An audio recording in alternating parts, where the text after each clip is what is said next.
would you feel if you were paid less than someone else for doing the same job? What if that person made 60% more than you did for the same level of employment and the same quality of work? This is a common issue known as the gender gap. Across the United States and across the world, women make significantly less money than men do for doing the same job.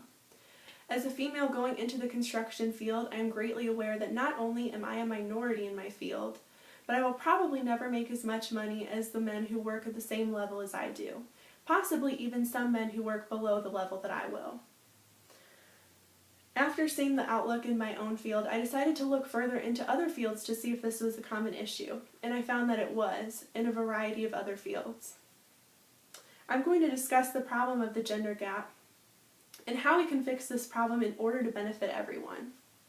First, let's talk about which fields the gender gap exists and how this affects not only individuals but entire companies. In general, women make less money than men do for doing the same job. This is true in a variety of fields, including healthcare, medicine, science, engineering, advertising, general business, and like I said, construction.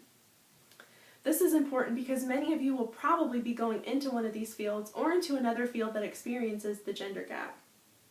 The actual pay scale difference between men and women's salaries differs from field to field, but regardless of that difference, it's still present.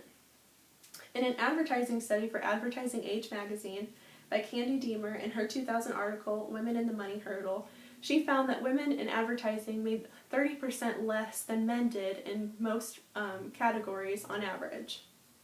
In the medical field, in a study done by the American Medical Association for the Internal Medicine World Report, Sarah Levinger wrote in her 2007 article, Women Physicians Have Not Caught Up with Men, that male physicians actually made 62.5% more than women physicians did on average.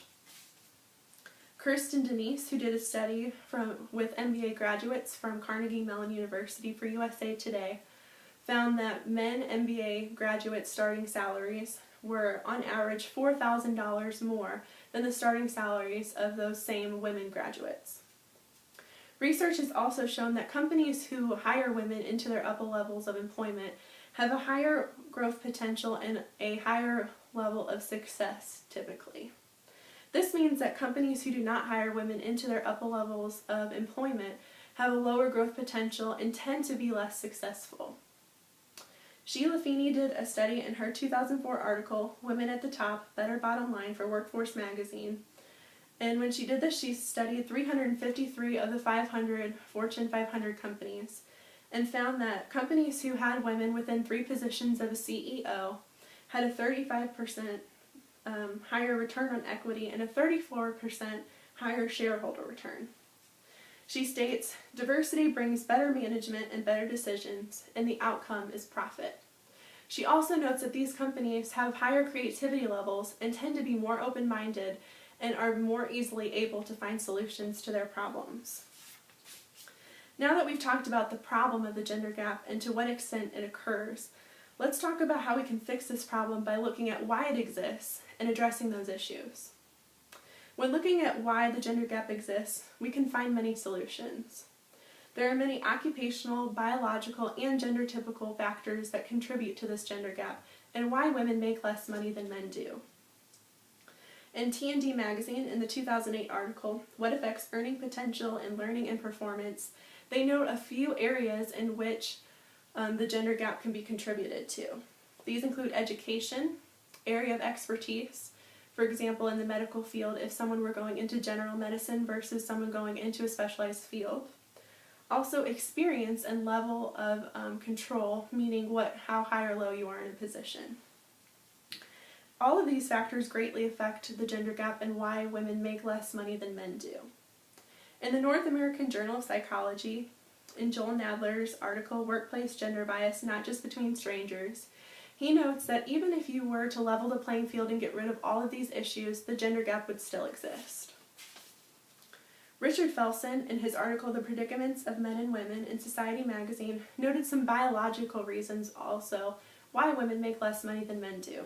For one, women have children and start families, which can interrupt any career. He also noted that he believes that women tend to be less ambitious than men due to the way that they were raised from an early age. And again, the ideas of Joey Nadler fall into place here. Even if we were to get rid of these issues, the problem of the gender gap would still exist.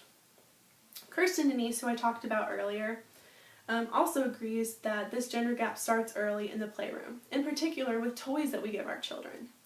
We give girls dolls and have them have tea parties and play dress up and house, and this teaches them that they're supposed to take care of others first and put themselves second, and to not ask for too much. On the other hand, we give boys cars and trucks and tools that teaches them that they can build the world and change the world in any way they want and are free to do what they please. For this problem, I offer a solution. We need to start teaching our children, especially our young girls, to take care of themselves and teach them independence as well. One of the biggest contributing factors as to why women make less money than men do is the simple fact that women don't typically negotiate for higher salaries or ask for raises. Kirsten Denise, who did the MBA study, found that 57% of the male MBA graduates negotiated for higher salaries, while only 7% of women did. To this, we have an easy solution.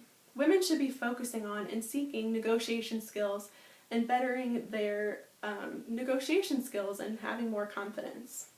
Also, women need to learn how to ask. No one's going to give you a raise if you wait around and ask for it.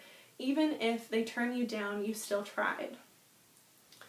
This gender gap can also cause general problems in a workplace as well. Things like lost productivity, commitment issues, and high turnover rates. These things are problems for everyone, not just for women. Michelle Groh comes to the conclusion that bad relationships and unrest can lead to all of the issues that I just talked about in her 2012 article, Hidden Hazards in the Workplace in Chemistry in Australia. This article discusses how stress can cause problems in a workplace, particularly with lost production. Lost production can be linked to stress, which can be linked to financial woes. Again, we have a solution for this problem. Employers should seek to better their companies and look for opportunities to grow and advance. They can do this easily by hiring women to their higher level positions and paying them competitive rates. The gender gap that exists is a problem for women as much as it is men and entire companies. As I've talked about, this can be fixed with negotiation training, confidence, and an employer commitment to better their companies. At the end of the day, for most companies, money is the bottom line, whether it's going in or coming out. Women need to take charge of their financial futures and of their fortunes and think like leaders. You need to start negotiating with your employers and learning to find a solution that not only works for you, but also works for your employer. Men and employers need to start thinking of the benefits that come along with hiring women to their companies. Things like having a better work environment and also all of the financial benefits that come along with that as well. So ladies, next time that you're accepting a job offer or thinking about asking for a raise, take control. Confidently communicate what it is that you want to your employer and how it will benefit you and benefit them in the long run.